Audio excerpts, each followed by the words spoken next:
Thank you, Mr. Gray. Geraint Davies. Mr.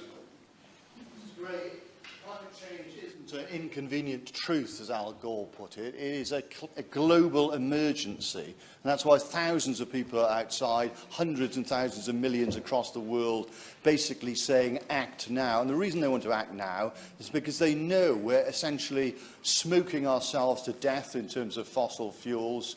We're guzzling gasoline as if there's no tomorrow. And they know, as we should know, that this will force a migration, war, famine, water shortages, loss of insects, the list goes on. And we sit around here saying, oh, we've played a great game in Britain, but the reality is the reason that carbon's gone down in Britain is because we closed our coal mines and we exported our industry to China, and now we're bringing it over using more carbon with ships. We sit here talking about 2050 as if it's a great achievement. Well, it isn't, because the reality is, in Nature magazine, only last year, the latest predictions are now 1.5 degrees change isn't going to be by 2040, it's going to be by 2030.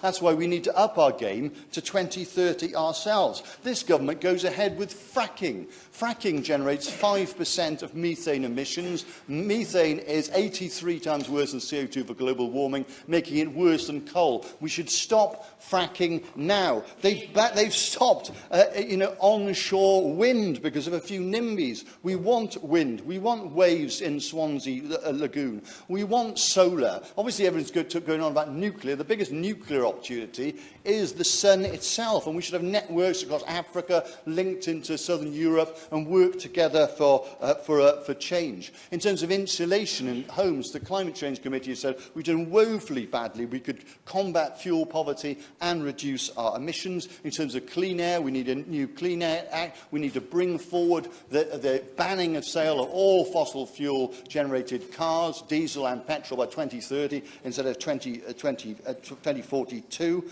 We need to tax. We need a fiscal strategy to drive people's expectations and interest towards carbon neutrality and carbon negativity. But we're simply not doing it because we want to please the motorists and keep freezing diesel. We want to tax on plastics as well. Also, we need to think about our trade. Why are we, the whole process of Brexit, going away from our nearest market to markets further afield? There should be a carbon charge on our trade, and think very carefully about Brexit. Why is it that we can all just fly to Spain for 50 quid and it costs £100 to go by train to Swansea? This is not sustainable. Why won't we act? Because we're frightened of people. And what about fossil fuel subsidies? We're subsidising fossil fuel 12 billion a year compared to renewables of 8 billion. The reality, in conclusion, is that it isn't painful now.